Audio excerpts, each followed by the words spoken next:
Alam kini telah berbeda, tak seperti yang dulu. Indah damaikan jiwa.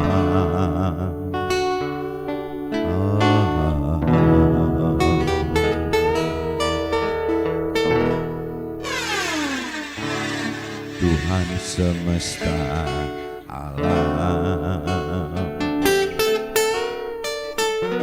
mohon ampuni aku yang tak bisa menjaganya.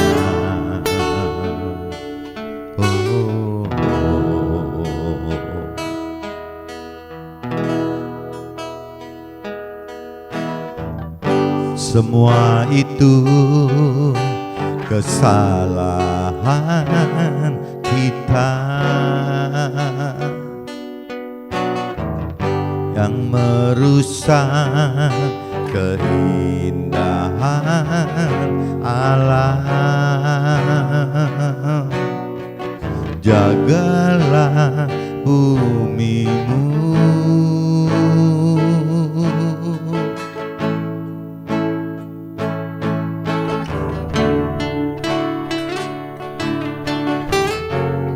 alam kini telah berbeda,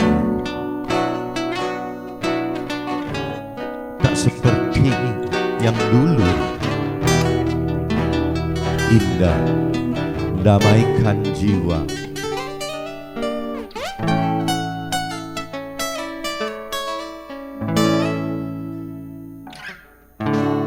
Tuhan semesta alam, mohon ampuni aku yang tak bisa menjaganya.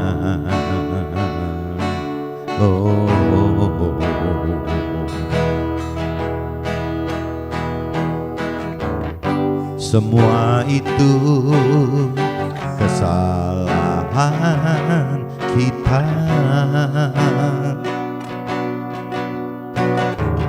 yang merusak keindahan alam. Jagalah bumimu,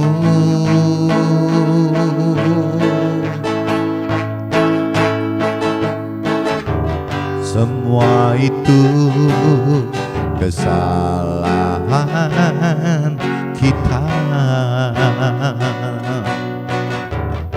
yang merusak keindahan alam. Jagalah bumimu.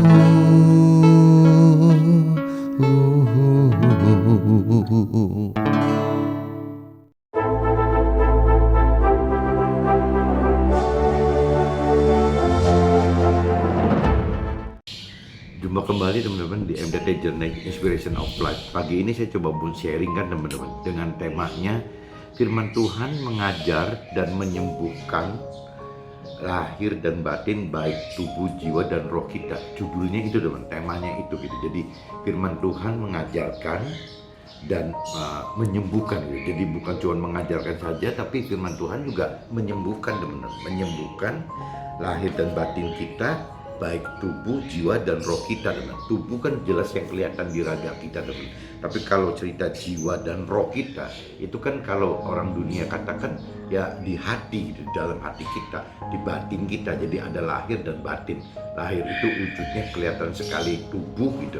Nah yang batin ini yang terpecah bisa terdiri dari jiwa dan roh gitu. Nah ini yang apabila kita mentaati firman Tuhan, ya Tuhan akan mengajarkan kita gitu akan hal seperti ini tuh teman-teman, bahkan bisa menyembuhkan gitu. Nah ini saya coba baca dulu teman-teman di kitab Lukas, ini terkait dengan kitab Lukas pasal 6 ayatnya 17 sama 26. Coba teman-teman cari pasal kitab Lukas teman-teman pasal 6 ayatnya berarti ayat 17 sampai 26 teman-teman. 17 sampai 26. Lukas. Nah, ini saya baca. Kalau perikopnya ada dua teman-teman. Satu perikop besarnya, Yesus mengajar dan menyembuhkan banyak orang. Tapi seperti biasa gitu, kalau saya ada istilah Yesus, karena ini saya masuk ke universal, saya katakan Yesus itu saya ganti dengan firman Tuhan, teman-teman. Karena firman Tuhan itu boleh teman-teman konversikan ke dalam firman Tuhan di agama kita masing-masing, di iman kita masing-masing. Yang Muslim mungkin konversikan dengan firman Tuhan yang di Al-Quran, dan untuk yang non-Muslim, non-Nasrani, coba konversikan ke kitab-kitab suci masing-masing aja, teman. Masing-masing, saya pikir sama aja gitu. Toh firman Tuhan pada prinsipnya semua baik dan benar gitu. Nah, coba, jadi saya kalau cerita di perikopnya, kata Yesus ini saya ganti dengan firman Tuhan, teman. Firman Tuhan mengajar dan menyembuhkan banyak orang. Jadi firman Tuhan itu baik di Al-Quran atau di kitab suci agama lain, saya pikir sama gitu. Firman Tuhan mengajar dan menyembuhkan banyak orang gitu.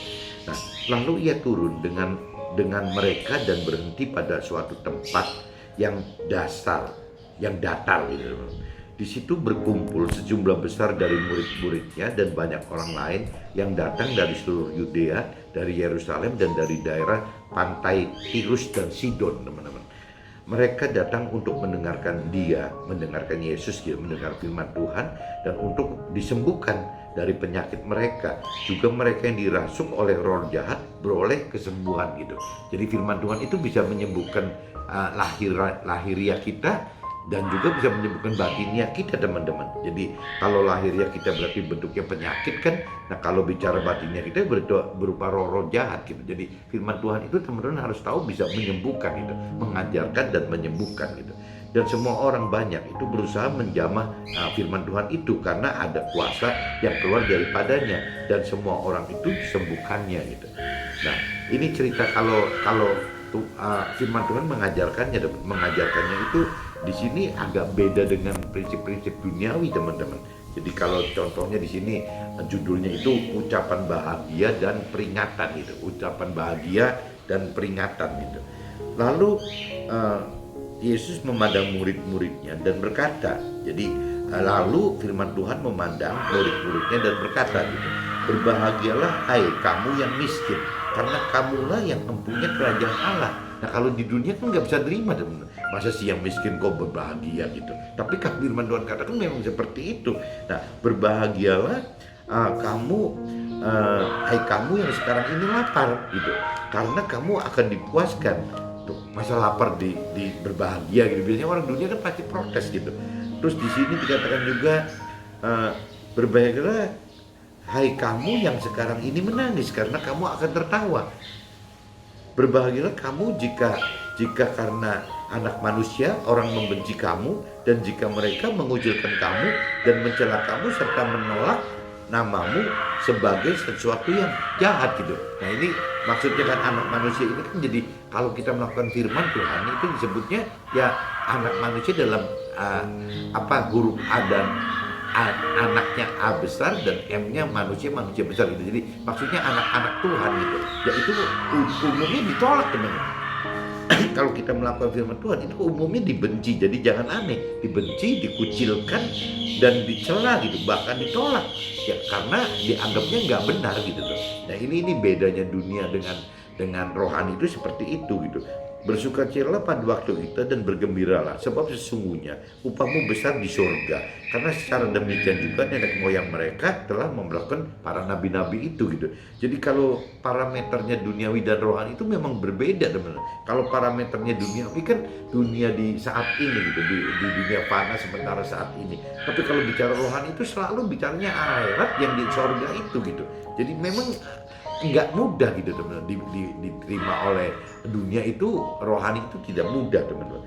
Tetapi celakalah kamu, hai kamu yang kaya, karena dalam kekayaanmu kamu dalam memperoleh penghiburanmu. Nah ini banyak orang firman katakan berhenti gitu ya, setelah mendapatkan kekayaan duniawi malah berhenti gitu. Nah ini yang bahaya sekali teman-teman. Ini yang kalau kita orang-orang yang tidak mendalami pengertian firman Tuhan, orang hanya meyakini Tuhan, percaya Tuhan dan mengenal Tuhan dengan pikiran perasaan sendiri saja, ini akan tersesat teman-teman. Karena dunia itu bisa menjadi kamuflase, menjadi satu andalan gitu, bukan Tuhan, bukan firman Tuhan lagi yang diandalkan, tapi ya kepemilikan duniawinya itu gitu menjadi andalan, menjadi merasa aman hidupnya, merasa sudah bahagia hidupnya gitu. Tapi itu semua teman-teman, karena begitu kita meninggal dunia 70-80 tahun atau 120 tahun, ya itu ditinggalkan semua, tidak ada satupun yang dibawa ke dalam akhirat gitu. Nah pengadilan itu tidak menilai itu gitu.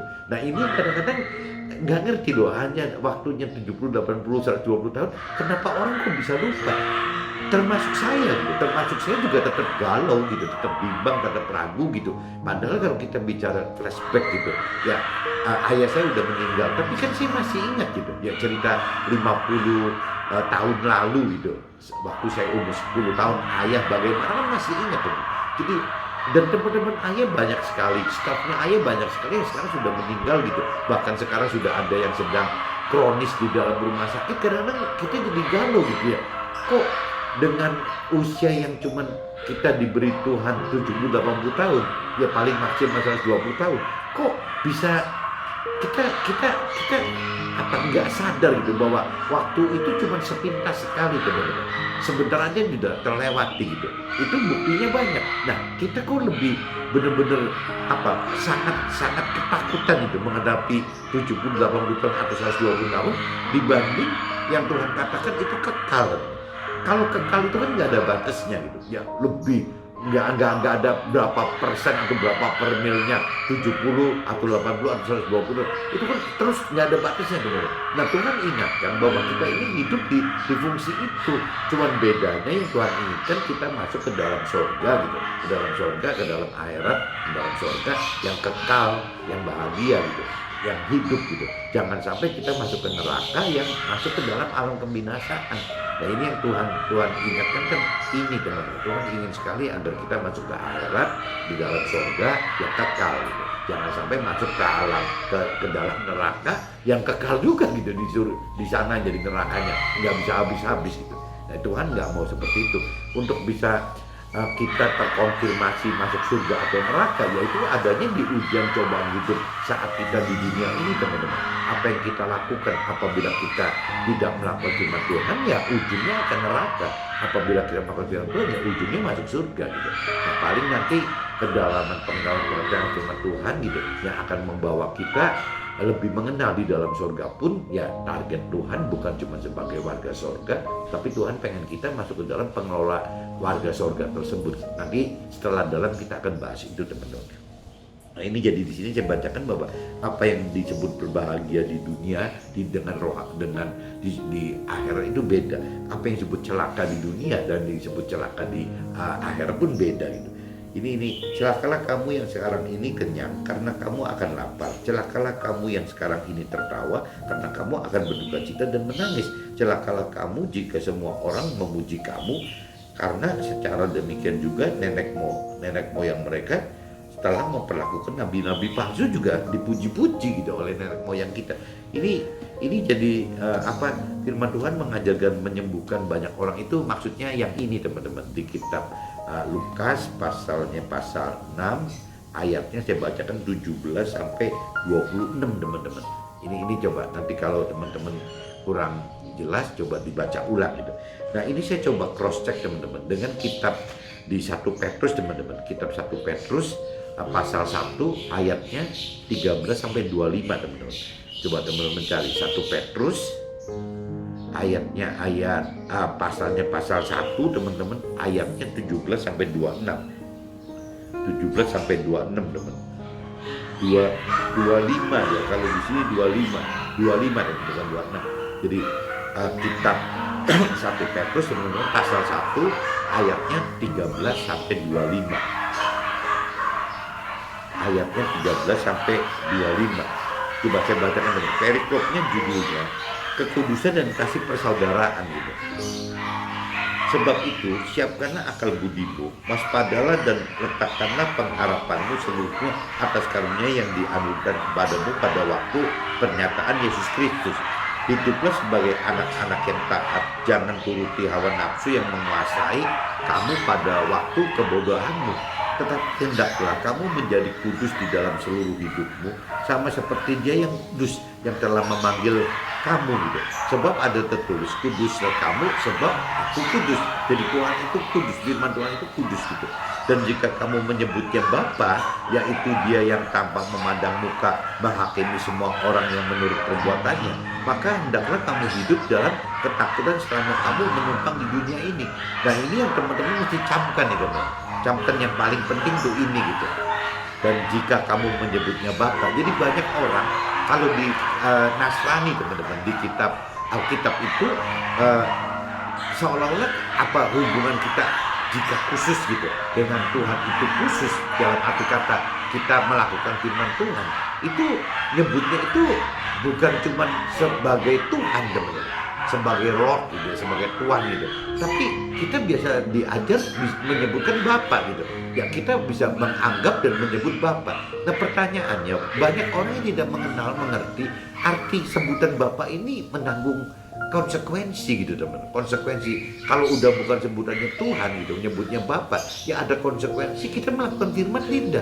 Ya kalau kita tidak mendalami pengenalan firman Tuhan dan kita tidak melakukan firman Tuhan, ya kita jangan berani-berani sebut Bapa gitu, karena sebutan Bapa itu konsekuensi jauh lebih berat daripada cuma menyebut Tuhan gitu.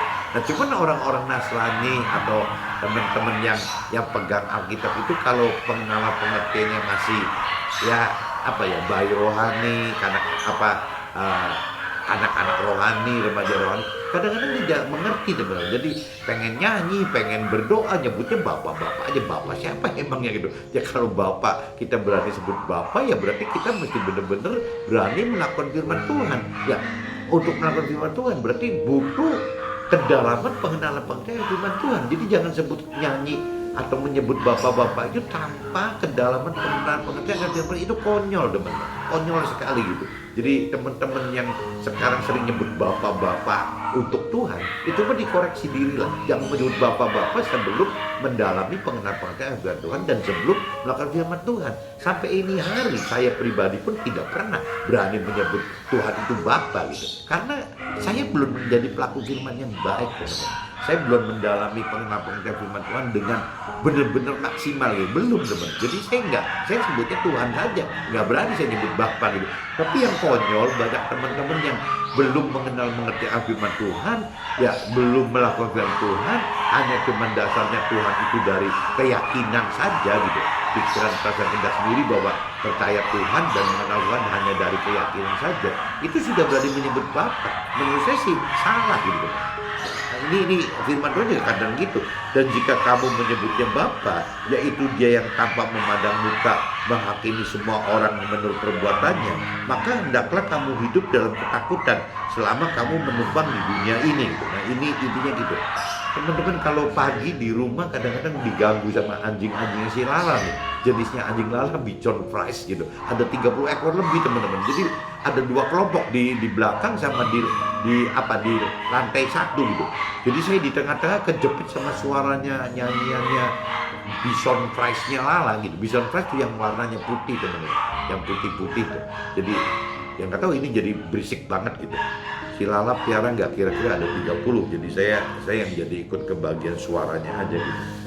Saya ulang lagi teman-teman, dan jika kamu menyebutnya Bapa, yaitu Dia yang tanpa memandang muka menghakimi semua orang menurut perbuatannya, maka hendaklah kamu hidup dalam ketakutan selama kamu menumpang dunia ini. Nah ini, jadi kalau konsekuensi menyebut Bapa itu ada konsekuensi, kita mesti beranggapan bahwa kita hidup ini sementara teman-teman, cuma menumpang di dunia ini, dan hanya cuma sebatas 70, 80 tahun, 120 tahun, kita udah balik ke akhirat lagi. Nah teman-teman harus sadar ini, jangan sampai hal-hal nafsu duniawi menjerat kita, memerangkap kita tidak bisa melangkah lebih lanjut teman-teman. Kan sayang teman-teman, kalau memang kita percaya firman Tuhan loh.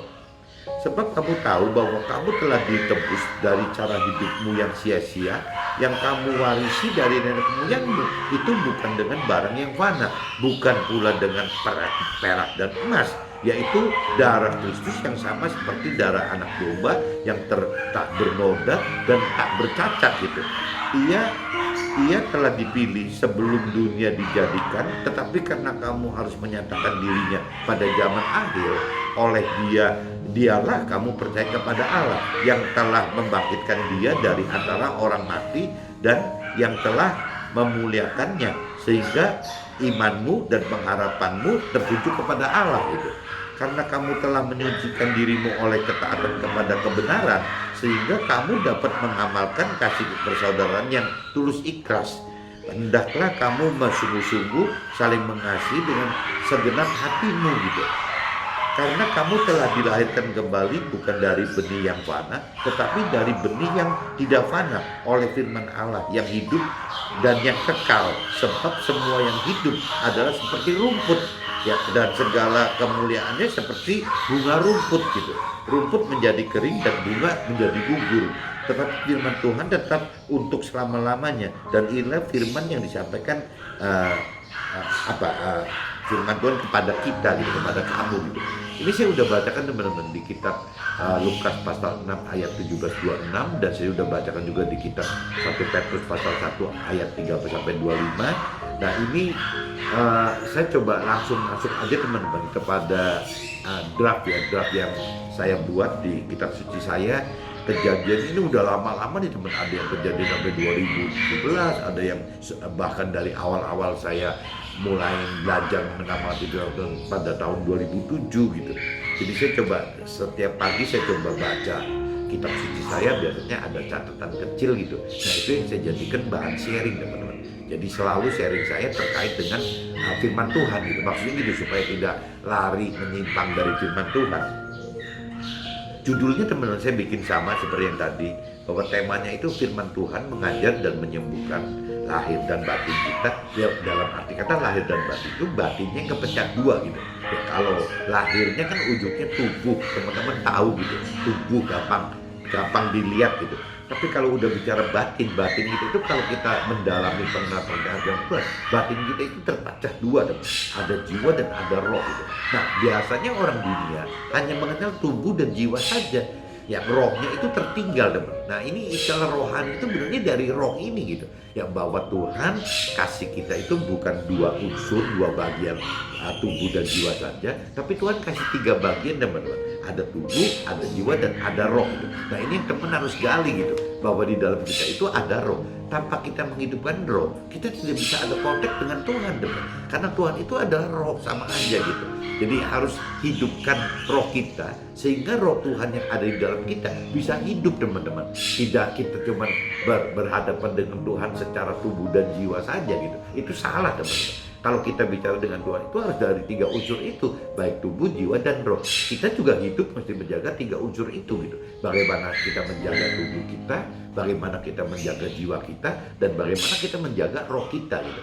Kalau tubuh kita kan mungkin teman-teman tahu semua, ya itu kan gampang secara medis, ya kedokterannya udah makan sehat, berobat, makan vitamin, olahraga segala macam, itu kan tubuh teman. Nah kalau jiwa itu makanannya apa? Jiwa itu makanannya adalah firman Tuhan teman. Jadi kalau teman-teman tidak pernah menggali, mendalami, mengenal Tuhan, itu nanti si jiwanya teman-teman itu jadi akhirnya dikuasai oleh pikiran, perasaan, kehendak sendiri saja, yang bukan dikuasai oleh pikiran, perasaan dan kehendak Tuhan gitu. Pikiran, perasaan, kehendak Tuhan itu yang adanya di firman. Makanya jiwa kita mesti dikasih makan ya berupa firman dan Tuhan itu.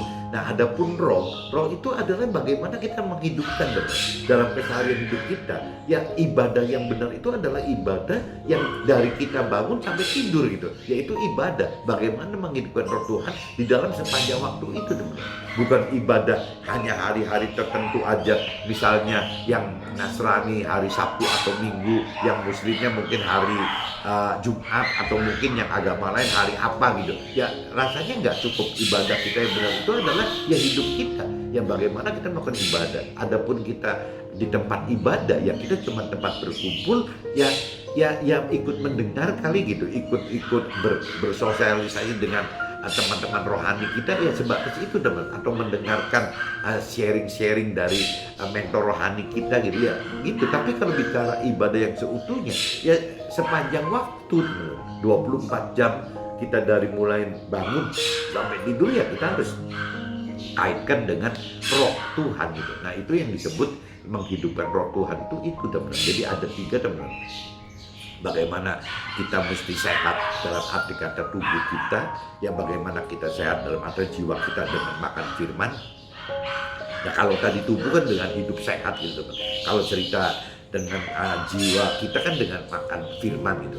Nah kalau bicara roh kita ya dengan menghidupkan roh Tuhan sepanjang hari gitu. Bukan cuma waktu doa aja dihidupkan, tapi nggak doa nggak dihidupkan sepanjang hari teman. Dari mulai bangun pagi sampai tidur malam, semua aktivitas kita yang melibatkan roh Tuhan. Nah itu baru yang namanya 3 unsur di dalam kita dihidupkan semua. Jadi tubuh kita dihidupkan, jiwa kita dihidupkan, dan roh kita juga dihidupkan. Mudah-mudahan teman-teman tangkap maksud saya teman-teman ya. Nah ini saya coba langsung masuk aja ke draft saya teman-teman. Jadi firman Tuhan itu mengajarkan sekaligus menyembuhkan.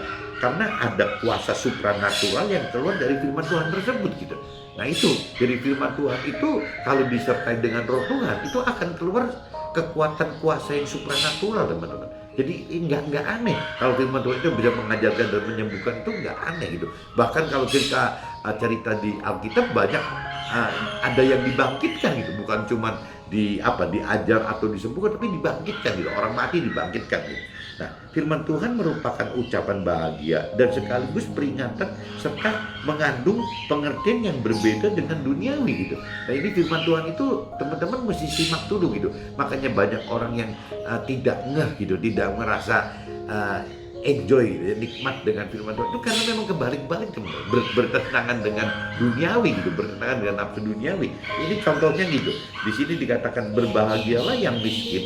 Ya, padahal karena kita pemilik kerajaan Allah di surga. Lah, kitanya butuhnya sekarang begitu, bukan nanti gitu. Ya sedangkan Tuhan ngajak kita, ya nggak apa-apa kita miskin sekarang, tapi nanti di surga kaya gitu.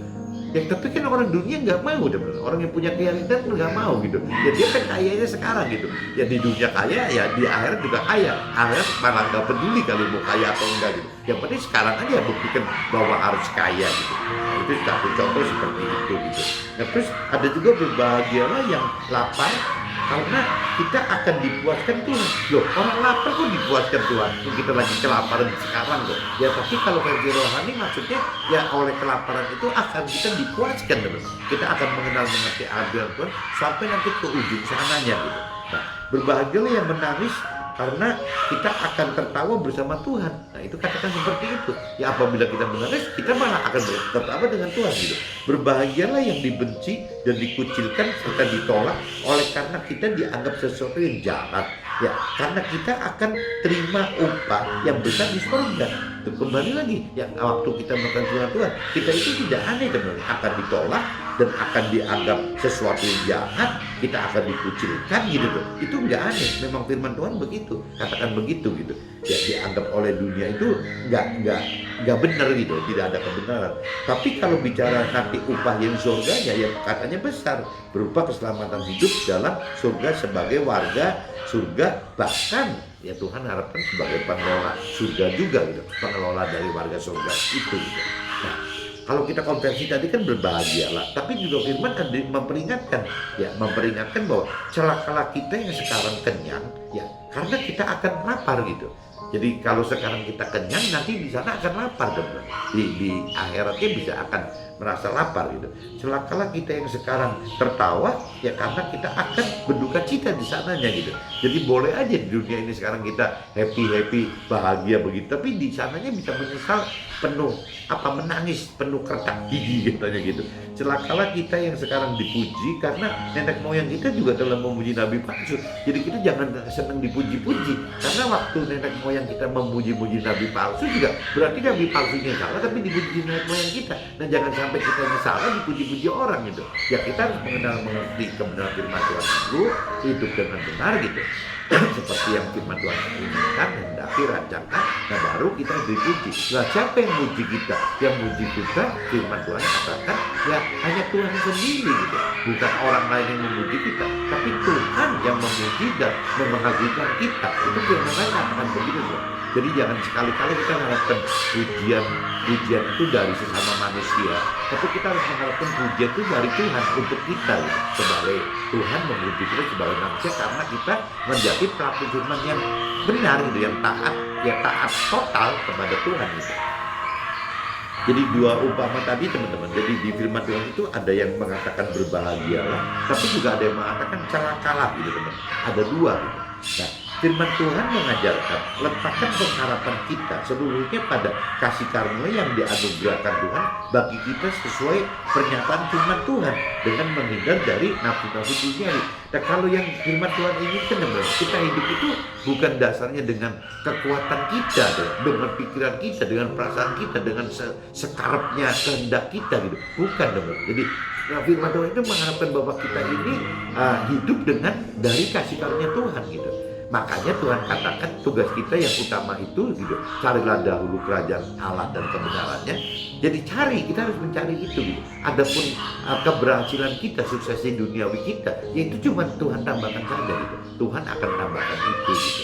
Nah, ini bedanya orang dunia, gitu, yang tidak atau belum mengenal Tuhan, atau orang yang punya keyakinan, gitu, percaya Tuhan dan mengenal Tuhan, tapi caranya kurang tepat karena tidak menghidupkan roh Tuhan dan juga tidak menghidupkan firman Tuhan, gitu. Ya akhirnya selalu beranggapan seperti itu, teman-teman. Jadi bukan kasih karunia Tuhan yang diharapkan, gitu. Iman kita, pengharapan kita, iman kita bukan dasarnya dari kasih karunia, tapi pengennya dari kekuatan sendiri, mengandalkan diri sendiri. Nah, ini yang jadi beda dengan apa yang Tuhan inginkan, teman-teman. Nah, ini orang yang tidak atau belum mengenal Tuhan, atau orang yang hanya berkeyakinan percaya Tuhan dan mengenal Tuhan dengan tidak benar, gitu, karena tidak menghidupkan roh Tuhan dan tidak mengenal firman Tuhan, ya akhirnya tersesat, teman.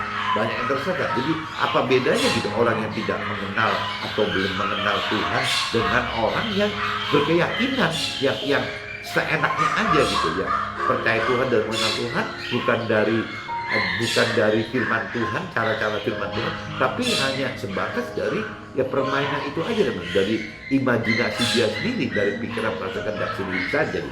Nah, ini nanti tersesat, teman. Sayang, teman-teman.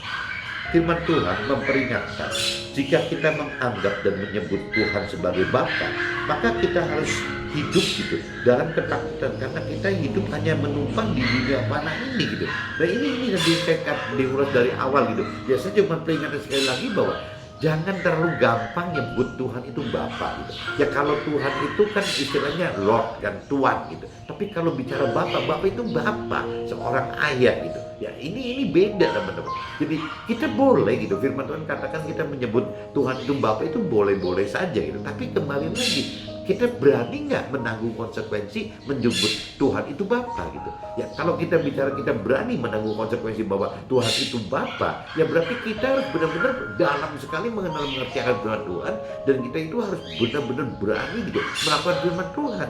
Ya jangan cuma di pikiran, perasaan, kehendak kita sendiri, di jiwa kita, seolah-olah sentimental kita merubah Tuhan itu menjadi Bapa, gitu. Nggak semudah itu, teman-teman. Ya Tuhan katakan apabila benar-benar kita berani nyebut Tuhan itu bukan Lord, gitu, bukan Tuhan, tapi bukan Tuhan, tapi Bapa, gitu. Ya Bapa itu ya konsekuensinya ya kita selalu tinggal di dunia saat ini ya sifatnya sementara aja, teman-teman, fana sementara. Kita berani akuin itu enggak, gitu. Nah, dengan konsekuensi ya setiap saat waktu kita meninggal dunia, berpindah ke hidup yang baru, ya hal-hal duniawi, nafsu duniawi tinggalin semua, teman-teman.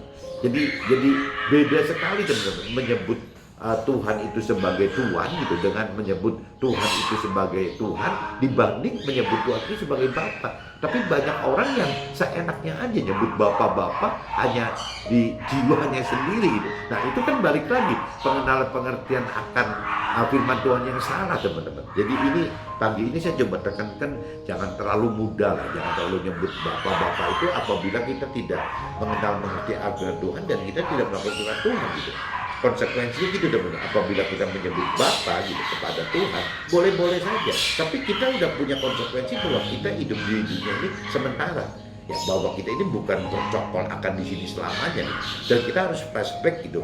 Banyak sekali kejadian orang tua kita atau mertua kita atau teman-teman kita bahkan, gitu, seumuran ya sudah pass away, gitu, sudah meninggal dunia.